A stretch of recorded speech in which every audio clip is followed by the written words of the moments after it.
Welkom bij Scheldermondig. Mijn naam is Jan Rubbens, presentator en wij nodigen mensen uit in de studio met passie. En deze keer zijn 2 heren aangeschoven en zijn ontzettend mooi gekleed. Met wie heb ik het genoegen?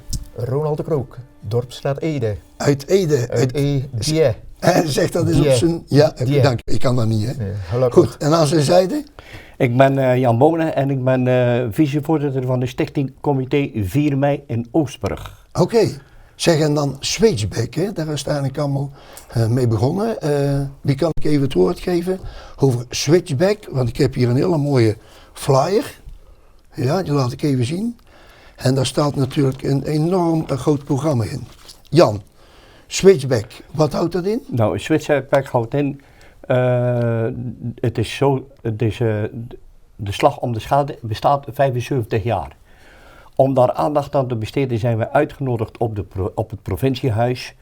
Samen met de burgemeester van gemeente Sluis, Marga. En toen zijn we dus samen geweest met alle comité's van Westzee-Vlaanderen. Hebben we gepraat hoe kunnen we daar een invulling aan geven. En wij hebben dus geprobeerd om in de gemeente Sluis, in samenwerking met de gemeente Sluis, om daar invulling aan te geven. Vandaar het uitgebreid programma. En kun je enkele namen noemen die daar, behalve Jan Bonen, aan meegewerkt hebben? Ik zag een naam van Arco.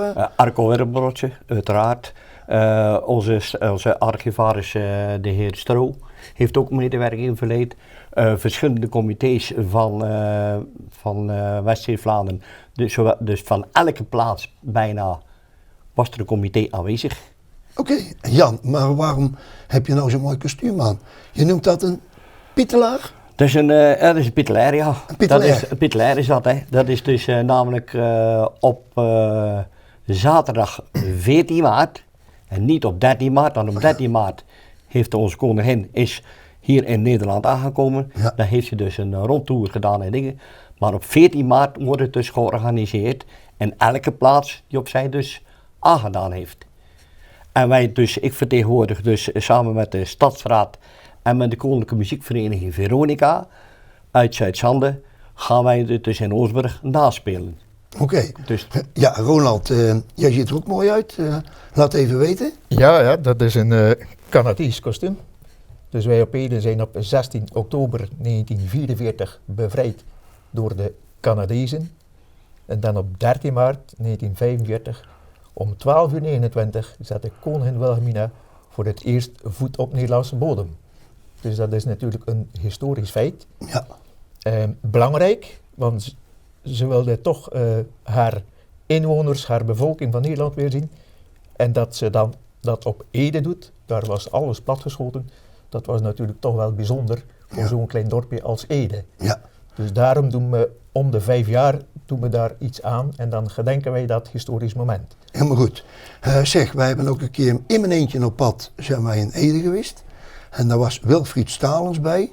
En daar wil ik eventjes op terugkijken op dat filmpje. Wilfried, in mijn eentje op pad staan we weer bij de volgende grenspaal. Waar zijn we nu beland? Ja, we zijn hier bij het grenspad. Dat hoort er natuurlijk bij. Als we over smokkelen praten, moeten we het over de grens hebben, een grenspad. Dus dit is hier het grenspad. En hier zijn we op een bijzonder historische plaats. Want hier heeft op 13 maart 1945 is koningin Wilhelmina hier terug in haar eigen land gekomen. En we hebben toen, daar was ik niet bij, maar de mensen hebben toen hier in ieder geval een meelstreep getrokken. Hier precies zoals de grens toen liep. En dat meel hebben ze daar bij die boer hebben ze gehaald en dat hebben ze dus hier getrokken. En zo konden we precies zien wat de grens was. En is de koningin heel officieel, heeft ze weer voet op Nederlandse bodem gezet.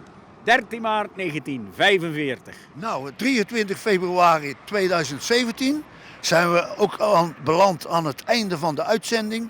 En ik heb voor jou, Wilfried, omdat je een hele goede Zeeuwse babbelaar bent, een Zeeuwse babbelaar. En dan mag ik samen met mij de grens over met roomboter. Lopen die kant op? Dankjewel. Alsjeblieft. Nou, dan doen we toch nog een beetje Wilhelmina na. Ja. Nou, Ronald, dat was inderdaad een heel leuk filmpje over de meelstreep. Ook een beetje komisch natuurlijk, maar even serieus, wat gaan jullie doen in Ede? Nou, wat gaan we doen? 13 maart 1945 kwam koningin Wilhelmina geland in Brussel via Antwerpen naar Maldegem. En dan is ze bij Ede de grens overgekomen na 5 jaar ballingschap in Engeland en voor het eerst weer voet op Nederlandse bodem gezet. Dus dat historisch feit gaan we weer naspelen. Om de 5 jaar doen we daar iets aan. In 2005 hebben we het voor de eerste keer gedaan. Dus 60 jaar grensoverschrijding. Toen hadden we een heel schouwspel, het dorpsleven helemaal uitgebeeld. De volgende versie was iets kleiner.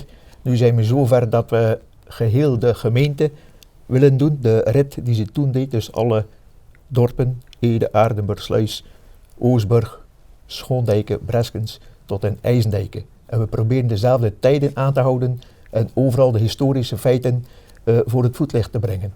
Dus in Oostburg bijvoorbeeld, daar, maar dan geef ik even het woord aan Jan. Ja, tuurlijk. Je weet wat dan we daar in Wat Oostburg... gaan jullie in Oostburg doen? Wij gaan het in Oostburg zo doen dat wij dus het historisch gedeelte, wat er dus gebeurd is in Oostburg, op 13 maart dan gaan we dus opnieuw terugspelen.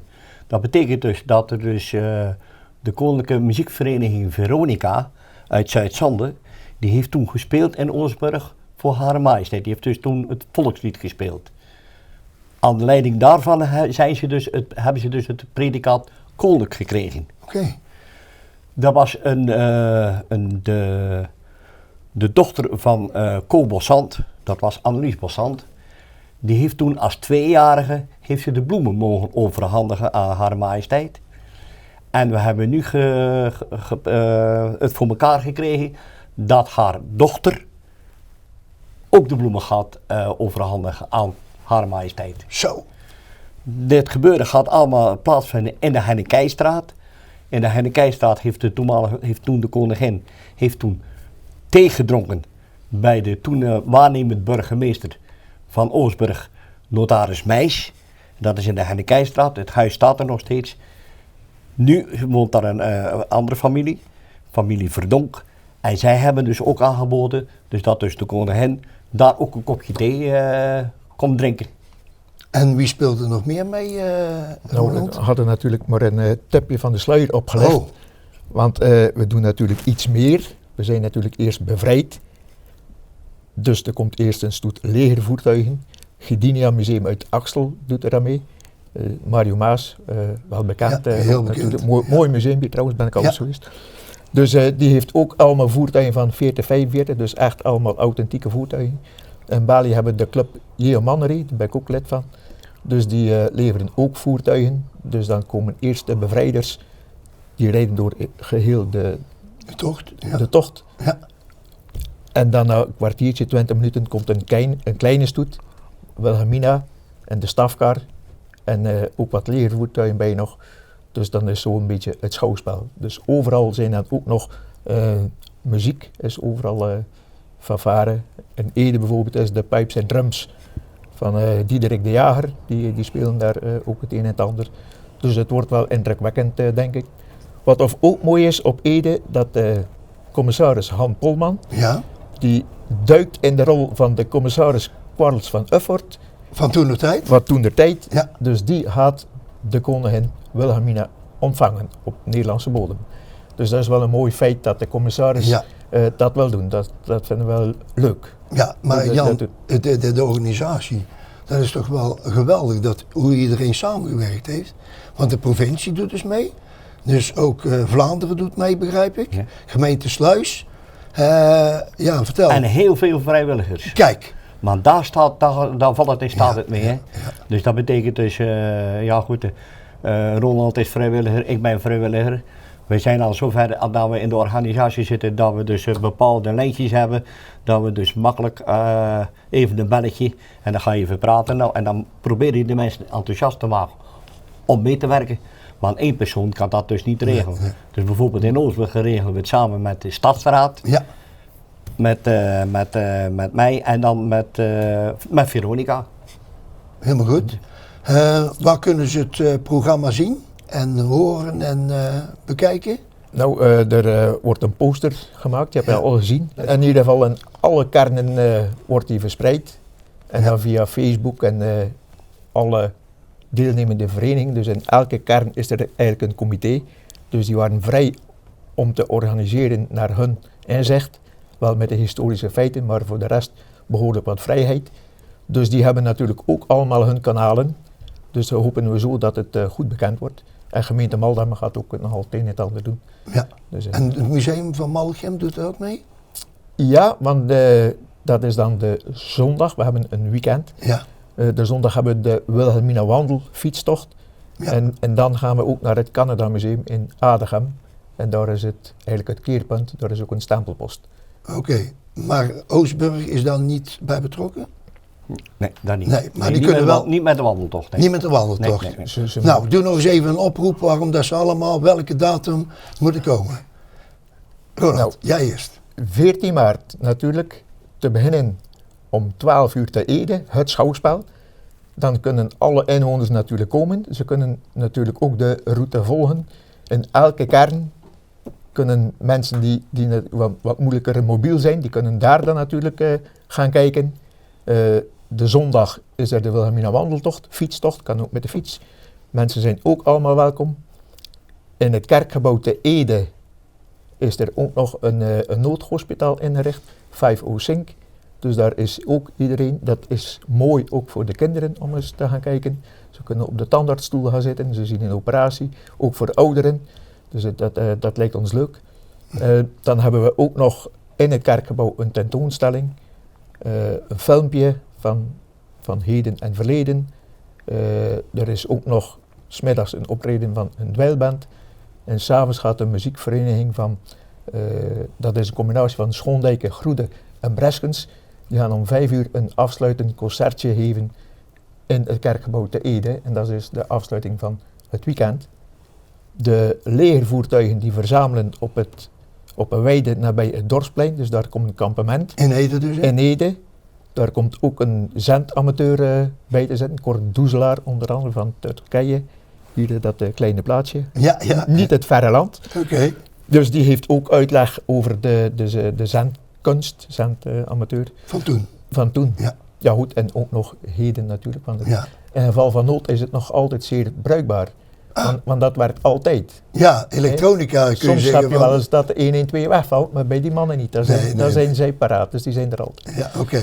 Goed. Dus het wordt een mooi weekend, hè, denk Ja. ik. Jan, nog iets aan toe te voegen? Dat je zegt van, goh, dat zijn we nog vergeten? Nou, eigenlijk niet. Want het is Nee. eigenlijk overal, dus in elke plaats wordt er wat georganiseerd. Ja. Dus ja, ik zeker ook de mensen oproepen, ga echt gaan kijken Ja. in de plaats waarop er wat te doen is. Want het is bijna overal wat te doen. Ja, nou, en ik wil natuurlijk de vrijwilligers bedanken dat die dus ook allemaal daaraan meegewerkt hebben. En dat zet natuurlijk West-Vlaanderen in connectie met België toch weer op de kaart. Hè? En zo moeten we dat eigenlijk allemaal doen, Ja. denk ik. Ja. Oké, zullen we het daarbij laten? Prima. Oké? Nou, beste kijkers. Dat was weer een hele mooie aflevering van Scheldemondig. En ik hoop dat jullie allemaal gaan kijken. En zeker omdat deze vrijwilligers heel veel energie, tijd en noem maar op besteed hebben om dit voor jullie te organiseren. Mag ik jullie danken voor jullie aandacht en het kijken. En Ronald en Jan, hartelijk dank dat jullie er waren. En dat jullie tijd genomen hebben om dit toe te lichten. Graag gedaan. En we gaan het uitzenden een week voor jullie gebeuren. Dankjewel. Oké. En het belangrijkste, dat je ook even langskomt. Oké, beloofd is beloofd hè? Oké. Oké.